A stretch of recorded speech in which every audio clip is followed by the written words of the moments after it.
Sastra channel நேயர்களுக்கு நமஸ்காரம்.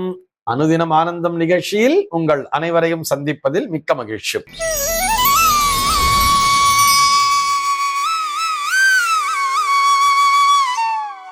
இன்று 3/10/2025 இந்த நாள் குறித்து பஞ்சாங்கம் என்ன சொல்றதுன்னு பார்க்கலாம் வாங்கோ. இன்றைய தினம் விஸ்வாவசு வருடம் புரட்டாசி மாதம் 17ஆம் தேதி வெள்ளிக்கிழமை. திதி பார்த்தோம்னா வளர்பிறை ஏகாதசி திதி இரவு 6:33 வரைக்கும் இருக்கு. அதனை தொடர்ந்து வளர்பிறை துவாதசி திதியானது வந்து விடுகிறது. இன்னைக்கு நட்சத்திரம் பார்த்தோம்னா திருவோணம் நட்சத்திரம் காலை 9:32 வரைக்கும் இருக்கு. அதனை தொடர்ந்து அவிட்டம் நட்சத்திரம் என்பதும் வந்து விடுகிறது. காலை 9:32 வரை, அதாவது திருவோணம் நட்சத்திரம் இருக்கின்ற வரை இந்த நாளானது ஒரு மரண யோகம் கூடிய நாளாக இருக்கிறது. அதனை தொடர்ந்து சித்த யோகம் என்பதும் வந்து விடுகிறது. இதுபோக பஞ்சாங்கத்திலே வரக்கூடிய யோகம் அப்படின்னு சொல்லி பார்த்தோம்னா இன்னைக்கு திருதி அப்படிங்கிற ஒரு நாம யோகத்தை கொடுத்திருக்கா. கரணம் பார்த்தோம்னா வணிஜை அப்படிங்கிற ஒரு கரணம் காலையில 6:58 வரைக்கும் இருக்கு. அதனை தொடர்ந்து பத்ரை என்கின்ற கரணமானது வந்து விடுகிறது. இந்த நாளானது ஒரு மேல் நோக்கு நாளாக அமைந்திருக்கிறது. இன்னைக்கு என்ன ஸ்பெஷல் அப்படின்னு சொல்லி பார்த்தோம்னா இன்றைய தினம் பஞ்சாங்கத்திலே சர்வ ஏகாதசி அப்படிங்கிறத கொடுத்திருக்கா. ஏகாதசி விரதம் இருப்பவர்கள் இந்த நாளினை பயன்படுத்தி கொள்ள வேண்டியது. இந்த ஏகாதசிக்கு என்ன பேர் அப்படின்னு சொல்லி பார்த்தோம்னா பாப்பாங்குஷா ஏகாதசி அப்படிங்கிற பேர்ல இந்த ஏகாதசி நாளை அழைக்கிறார்கள். இது போக இன்றைய தினம் ஒரு வளர்பிறை சுப முகூர்த்த நாளாகவே அமைந்திருக்கிறது. இது புரட்டாசி மாதமாக இருந்தாலும் இந்த மாதத்திலே திருமணத்தை நடத்துபவர்களும் இருப்பார்கள். அந்த வரிசையிலே இந்த நாளும் ஒரு நாளாக அமைந்திருக்கிறது.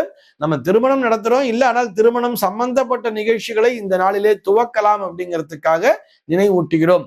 அதாவது புரட்டாசி மாதத்துல வீடு சம்பந்தப்பட்ட வேலைகளைத்தான் செய்யக்கூடாது. இன்னைக்கு வந்து ஒரு கிரகப்பிரவேசம் பண்றேன் அல்லது இன்றைக்கு வந்து ஒரு பூமி பூஜை பண்றேன்னு சொல்லிட்டு இல்லம் சம்பந்தப்பட்ட வீடு சம்பந்தப்பட்ட வேலைகளை தவிர மற்ற திருமணம் குறித்த நிகழ்வுகள் அல்லது ஏதோ ஒரு இடத்த போய் பார்க்க போறோம், அந்த இடத்த வாங்க போறோம் அல்லது இடத்த ரிஜிஸ்டர் பண்ண போறோம்னா தாராளமாக இந்த நாளிலே செய்யலாம். சென்னையை பொறுத்தவரை இன்றைய தினத்தினுடைய சூரிய உதயம் என்பது காலை 6:01 சூரிய அஸ்தமனம் என்பது மாலை 5:53 சந்திர உதயம் என்பது மதியம் 3:05 சந்திர அஸ்தமனம் என்பது நாளைய தினம் அதிகாலை 3:04 சம்பவிக்கிறது.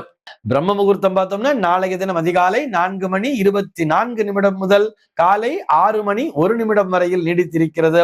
சென்னையை பொறுத்தவரை இன்றைய தினத்தினுடைய ராகு காலம் என்பது பகல் 10:28 முதல் 11:57 வரையிலும், யமகண்டம் என்பது மதியம் 2:55 முதல் மாலை 4:24 வரையிலும், குளிகை காலம் என்பது காலை 7:30 முதல் 8:59 வரையிலும் சம்பவிக்கிறது. தினாந்தம் பார்த்தோம்னா இன்றைய தினம் இரவு 1:28 கொடுத்திருக்கா. சூலம் பார்த்தோம்னா இன்றைக்கு மேற்கே சூலம் பகல் 10:46 வரையில் அந்த சூல தோஷம் என்பது உண்டு. அதற்குரிய பரிகாரமாக வெள்ளம் தானம் விடுத்து விட்டு மேற்கு திசையை நோக்கி பயணிக்கலாம் அப்படிங்கிறதையும் சொல்லி இருக்கார். இன்றைய தினத்தினுடைய ஆன்மீக தகவலாக, இதை ஆன்மீக தகவலாகவும் சொல்லலாம், ஜோதிட தகவலாகவும் சொல்லலாம். நேயர் ஒருவர் கேள்வி கேட்டிருக்கார். அவருடைய கேள்வி என்னன்னு சொல்லி பார்த்தோம்னா, மனிதனை இயக்குவது கிரகங்களா அல்லது இறைவனா என்பதுதான் அவருடைய கேள்வியாக அமைந்திருக்கிறது. அவருக்கு நேரடியாக விடையளிக்க வேண்டும் என்று சொன்னால், கிரகங்கள் மூலமாக மனிதனை இயக்குவது சாக்ஷாத் அந்த இறைவனே, இதிலே எந்த விதமான சந்தேகமும் இல்லை என்பதுதான். அதாவது இறைவன் இட்ட பணியை செய்பவர்களே நவ கிரகங்கள். இறைவன் என்ன பண்ணியிருக்கார் அப்படின்னு சொன்னா, அதாவது இறைவன் வந்து எல்லா இடத்திலும் நீக்கமர நிறைந்திருக்கிறார், தூணிலும் இருக்கிறார், துரும்பிலும் இருக்கிறார். அவர் வந்து ஒரு சூப்பர் கம்ப்யூட்டரை விட அது ஒரு மெகா சூப்பர் பவர்னே வச்சுக்கலாம். அது வந்து ஒரு எக்ஸ்ட்ராடினரி பவர் தானே. எல்லா இடத்திலுமே அவர் இருந்தாலும் தன்னுடைய பணியாக, தன்னுடைய பணின்னு எடுத்துக்கிறத விட பணிகளை பிரித்து கொடுத்திருக்கிறார் அப்படின்ற மாதிரியே வச்சுக்கலாம். நவ கிரகங்களுக்கும் ஒவ்வொரு விதமான பணிகளை ஒப்படைத்திருக்கிறார். அதாவது சூரியன் அப்படிங்கிற ஒரு கிரகமானது நம்முடைய அந்த உடம்பிலே சென்று அந்த ஆன்மா சோல் அப்படின்னு சொல்றோம் இல்லையா, அந்த சோலை கண்ட்ரோல் செய்கிறது. அதே மாதிரி சந்திரன் அப்படிங்கிற கிரகம் என்ன பண்றதுன்னு பார்த்தோம்னா நம்முடைய மனதினை கண்ட்ரோல் பண்றது. செவ்வாய்ங்கிற கிரகம் என்ன பண்றது, நமக்கு தைரியத்தை கொடுக்கிறது, வேகத்தை கொடுக்கிறது, விவேகத்தை கொடுக்கிறது. அந்த வேகத்தோடு செயல்படக்கூடிய அந்த சுறுசுறுப்பான தன்மையை அந்த செவ்வாயானவர் கொடுக்கிறார். புதனானவர் நம்முடைய புத்தியை தூண்டுகிறார், நல்ல புத்தியை கொடுக்கிறார். குருவானவர் நல் ஒழுக்கத்தை நமக்கு தருகிறார், ஒழுக்கத்தோடு செயல்பட வேண்டும் என்பதை குருவானவர் சொல்லித் தருகிறார். சுக்கிரன் பார்த்தோம்னா நமக்கு இந்த இகலோக வாழ்க்கை, இந்த பூலோகத்திலே தேவையான இந்த வாழ்க்கை சுகங்களை சுக்கிரன் சொல்லித் தருகிறார். சனி பார்த்தோம்னா நமக்கு உழைப்பினை சொல்லித் தருகிறார் சனி.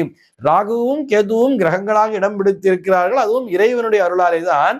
இந்த ராகு கேதுக்கள் தான் என்ன பண்றான்னு சொன்னா நம்முடைய கர்ம வினைகளை பலன்களாக மாற்றி தருகிறார்கள். நம்ம என்ன மாதிரி வினையை செய்தோமோ, வினை விதைத்தவன் வினை அறுப்பான்னு சொல்றா இல்லையா, அதற்கு தகுந்தாற்போல் நம்முடைய உடம்பிலே வியாதிகளாகட்டும் அல்லது பாபங்களாகட்டும், நாம் செய்கின்ற பாப கணக்குகள் அத்தனையுமே இந்த ராகுவும் கேதுவும் தான் கண்காணித்துக் கொண்டு வருகிறார்கள் அப்படிங்கிற மாதிரியே நம்ம புரிஞ்சுக்கலாம்.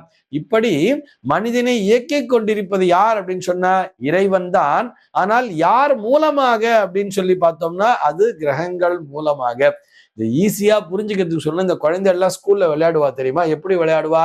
தாஜ்மஹாலை கட்டினது யாரு அப்படின்னு நீ கேட்டா டக்குன்னு ஷாஜஹான் அப்படின்னு பதில் சொல்லுவா.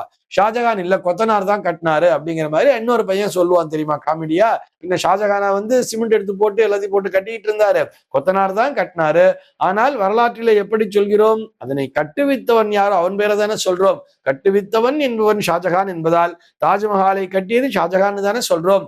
அதே போலத்தான் இங்கேயும் நம்ம என்ன புரிஞ்சுக்கணும்னு சொன்னா, நம்மை இயக்குவது இறைவன் தான். யார் மூலமாகன்னு சொன்ன நவ கிரகங்கள் மூலமாக. அதனால கிரகங்களை வழிபடுவதை விட இறைவனைத்தான் வழிபட வேண்டும். இறைவனை வழிபட்டாலே போதுமானது. கிரகங்கள் என்பது இறைவன் இட்ட பணியை செய்யக்கூடிய பணியாட்கள் மட்டுமே, அதிலே எந்த விதமான சந்தேகமும் இல்லை. எல்லா இடத்திலேயுமே நீக்கமர நிறைந்திருக்கின்ற இறைவன் தான் நம்மை செயல்படுத்துகிறார். இதிலே அணு அளவும் சந்தேகம் என்பதே வேண்டாம். இந்த தகவலோடு இன்றைய தினம் நான் உங்களிடமிருந்து விடைபெறுகிறேன். மீண்டும் உங்கள் அனைவரையும் நாளைய தினம் ஒரு புதிய தகவலோடு சந்திக்கிறேன். அன்பர்கள் அனைவருக்கும் அனுதினமும் ஆனந்தமாய் அமைய பிரார்த்திக்கிறேன்.